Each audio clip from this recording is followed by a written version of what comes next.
Olá, um bom dia para você. Vamos refletir hoje um pouco mais na palavra de Deus, trazer ensinamentos para as nossas vidas, e o nosso tema hoje tem como título Vivendo em Sabedoria. Quem não precisa de sabedoria para viver nos dias de hoje? Por tudo que nós estamos passando, por tudo que a terra está passando, por toda a deterioração do ser humano, levando todos ao abismo, mas aqueles que têm a Jesus no seu coração, que têm esse discernimento espiritual, ele vai viver em sabedoria aqui na terra. E que sabedoria é essa? Será que é a sabedoria do homem? Não, a sabedoria do homem não nos dá tanto entendimento, nem tanto discernimento.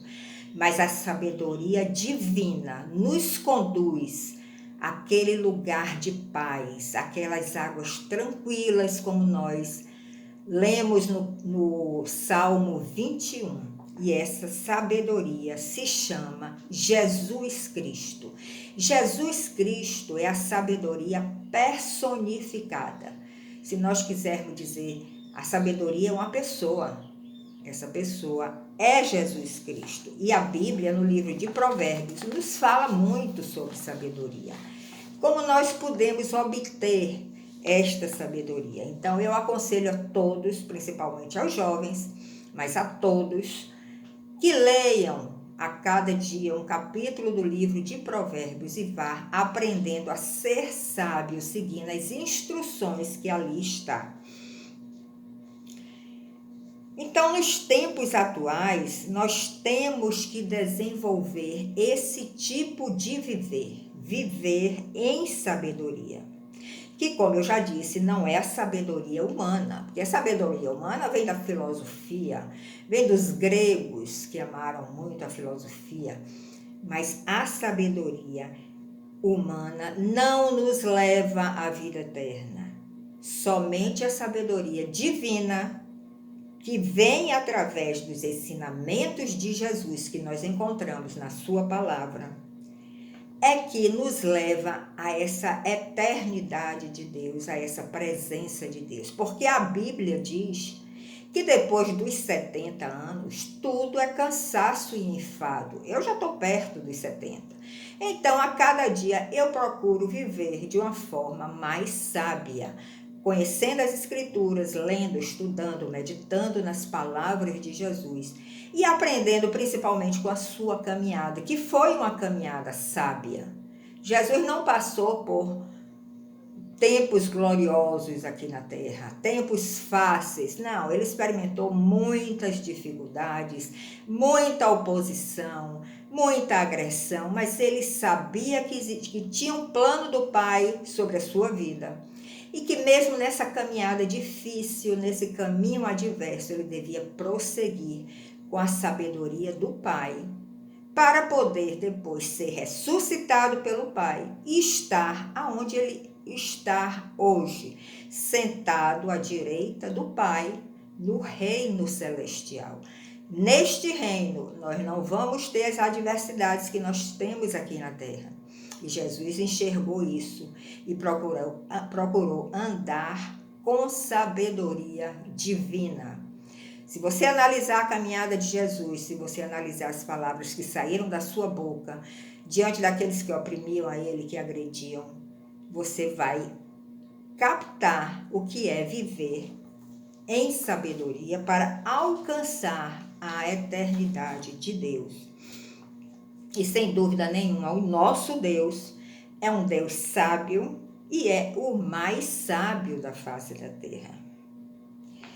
E quando nós olhamos para a humanidade de Jesus, nós vemos como ele absorveu essa sabedoria. Então nós, que temos também a nossa humanidade, que estamos sendo reduzidos ao pó, para tirar todo o pecado que ainda há em nós precisamos também nos aproximar deste Deus e conhecer a sua sabedoria divina.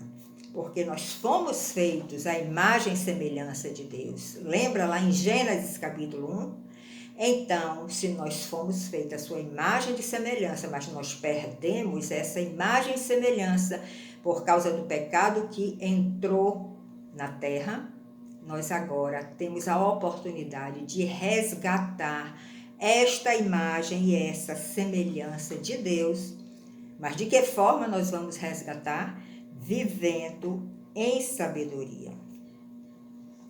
Então, nós temos vários versículos na Bíblia que nos falam da sabedoria de Deus. O livro de Provérbios, como eu lhe disse, é chamado o livro da sabedoria. E em 1 Timóteo, capítulo 1,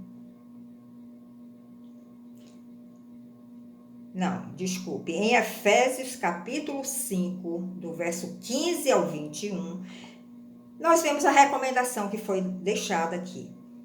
Portanto, vede prudentemente como andais, não como nécios. Nécios é aquela pessoa tola que anda sem saber para onde está indo, mas como sábios, remindo o tempo, porquanto os dias são maus. Então, a recomendação aqui é que nós andemos com prudência, porque ser prudente é ser sábio. E o que é a prudência? A prudência nós podemos definir como uma característica de uma pessoa que se comporta de maneira a evitar perigos ou consequências ruins. Uma pessoa prudente, ela é uma pessoa sensata. É uma pessoa que age com paciência, sem se afobar e querer agir e trazer a solução de imediato. É uma pessoa ponderada, ela pondera os prós e os contras. E uma pessoa, acima de tudo, calma. Isso é uma pessoa prudente, que é diferente da pessoa medrosa. Porque o medo é um estado emocional resultante da consciência do perigo. Você tem a consciência daquele perigo e emocionalmente você fica abalada, com medo. Quando você sente uma ameaça real, você naturalmente, emocionalmente, você fica abalada, com medo. E às vezes até essas situações, elas não são nem reais, elas são imaginárias. Você começa a imaginar situações que você pode viver, que pode chegar até você, e você gera aquele distúrbio emocional do medo. Podemos dizer, inclusive, que o medo é uma ausência de coragem, porque quem tem a Jesus é uma pessoa corajosa, porque a pessoa sabe que tendo a Jesus tem um poder dentro de si, tem uma força dentro de si que vem dele, não é nossa, e tem principalmente a misericórdia dele. Ele está do seu lado lutando pelas suas dificuldades, pelos seus problemas. Então, ser prudente é sábio. A primeira lição que nós podemos tirar nesse momento. E nessa passagem de Efésios, capítulo 5, 15 a 21, nós ainda lemos: por isso, não sejais insensatos, mas entendei qual é a vontade do Senhor. Nós precisamos ter essa relação íntima com o Senhor para entender a sua perfeita vontade. Senão, nós vamos caminhar pela insensatez e tomar atitudes insensatas.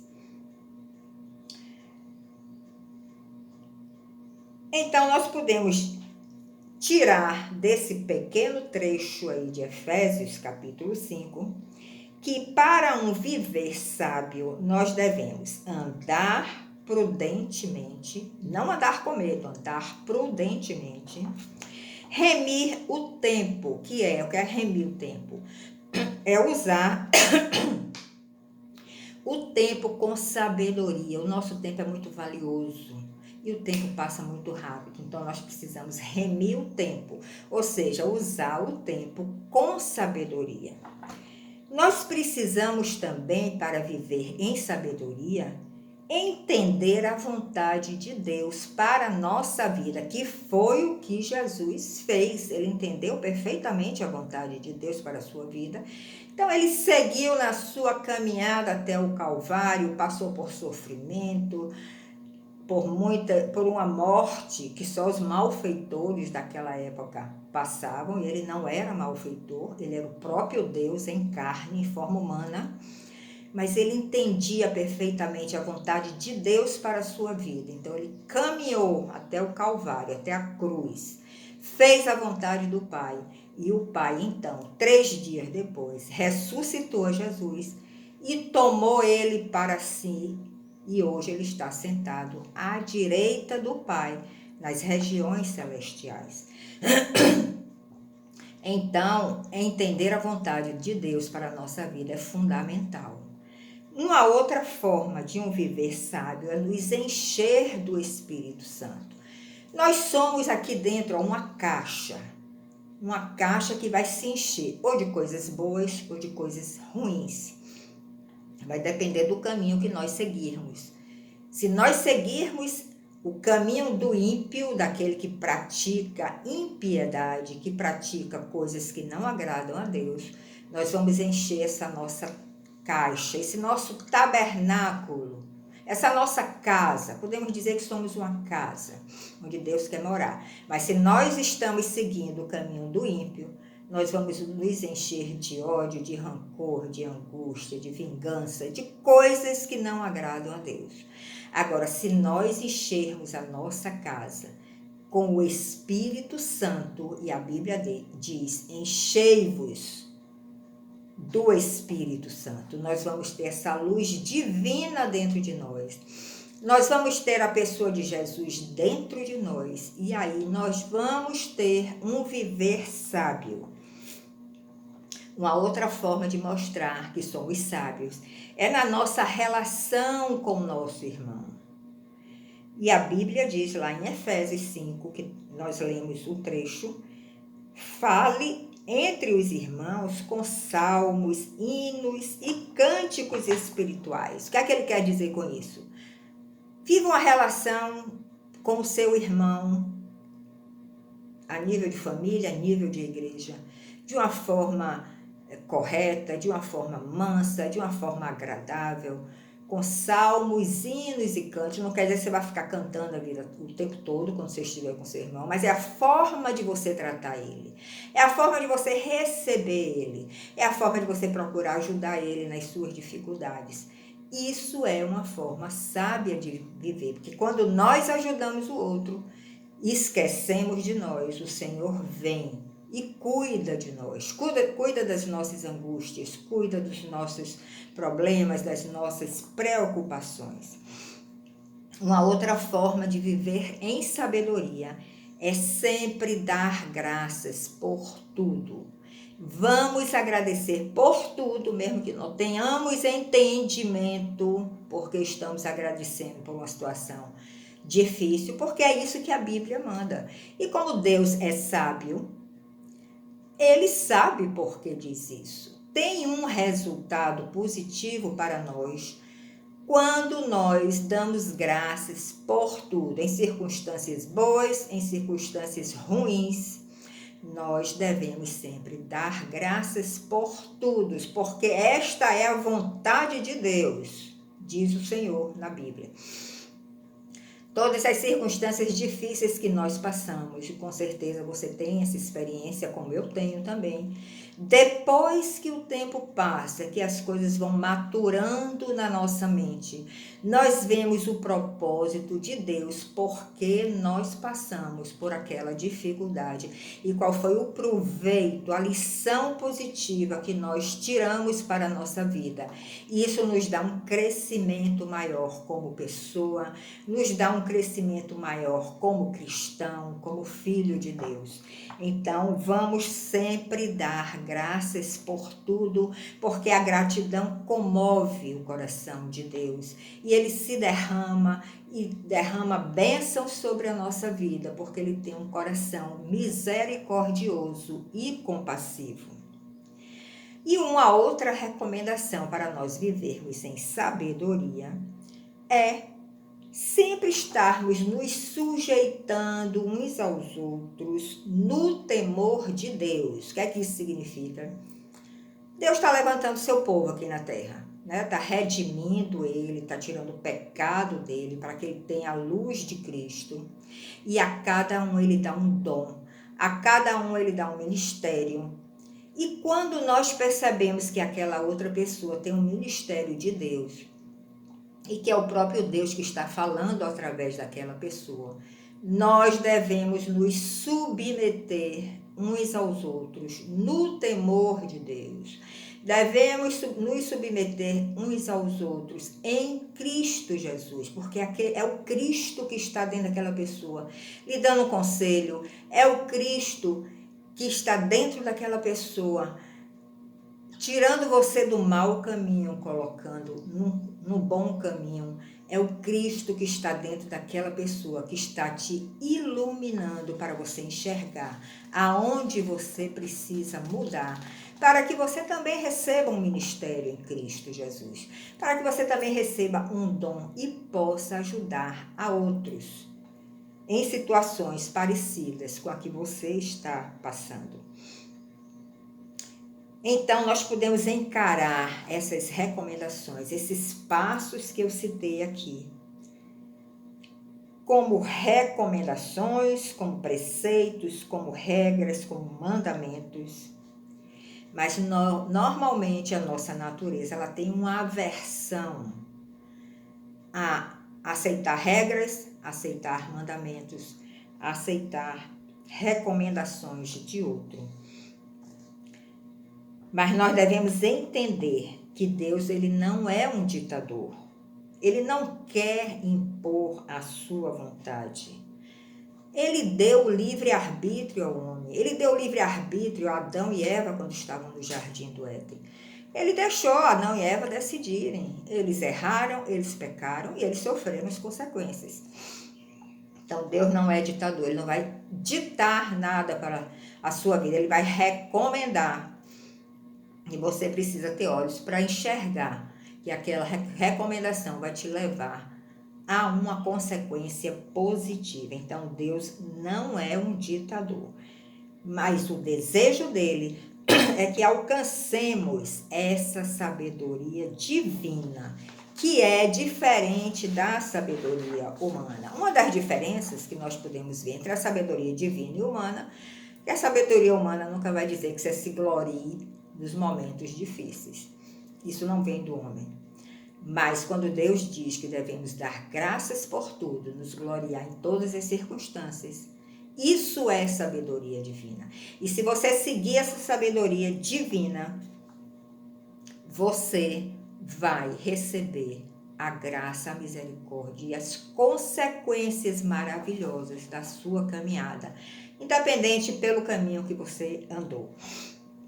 Nós vamos concluir lendo Provérbios 8, de 1 a 8. Você pode ler na sua Bíblia e meditar durante a semana. E diz o seguinte: não clama porventura a sabedoria, Jesus, e a inteligência não faz ouvir a sua voz. Você repara que às vezes Jesus está no nosso ouvido, buzinando, como se diz, no nosso ouvido, para que nós despertemos, mas nós continuamos cegos, porque não estamos ouvindo essa voz inteligente e sábia. No cume das alturas, junto ao caminho, nas encruzilhadas das veredas, essa sabedoria se encontra. Você está em alguma encruzilhada?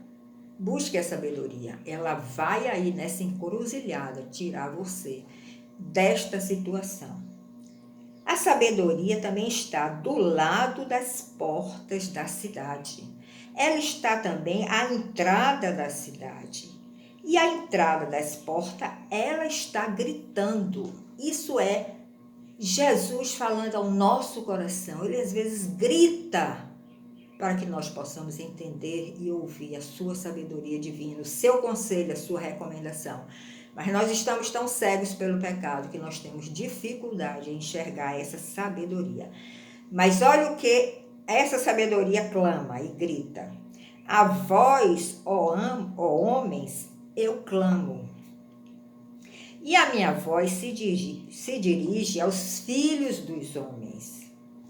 Entendei, ó simples, a prudência. Entenda a prudência. A prudência é algo divino. E vós, insensatos, entender de coração. Não é para entender de mente, não, é para entender de coração. Se ficar só na mente, não descer para o coração, não tem nenhum efeito. Ouvi, porque falarei coisas excelentes. Jesus está dizendo que ele tem coisas excelentes para nos falar. E nós precisamos ouvir essa voz. Os meus lábios se abrirão para a equidade, porque a minha boca proferirá a verdade, proclamará a verdade. Da boca de Jesus só sai a verdade. E os meus lábios abominam a impiedade. Os lábios de Jesus, os lábios do Senhor, abominam, rejeitam a impiedade, as coisas más. São justas todas as palavras da minha boca, diz Jesus. Não há nelas nenhuma coisa tortuosa, nem pervertida. Se você ler este capítulo 8 de Provérbios, de 1 a 8, você vai entender que a sabedoria que é Jesus, como ela age, como ela clama por nós, como ela grita aos nossos ouvidos para sermos prudentes, para sermos sensatos, para ouvir a sua voz, porque da boca de Jesus só será proclamada a verdade. Eu te abençoo com esta revelação, que a sabedoria é uma pessoa, que a sabedoria é Jesus Cristo e que você precisa, na sua caminhada, estar cada vez mais perto de Jesus, conhecendo as suas palavras, conhecendo o seu caminho, conhecendo a sua sabedoria, as suas recomendações para a sua vida. Então, um bom dia para você e em outro momento nós nos encontraremos para refletir mais na palavra de Deus. Até lá!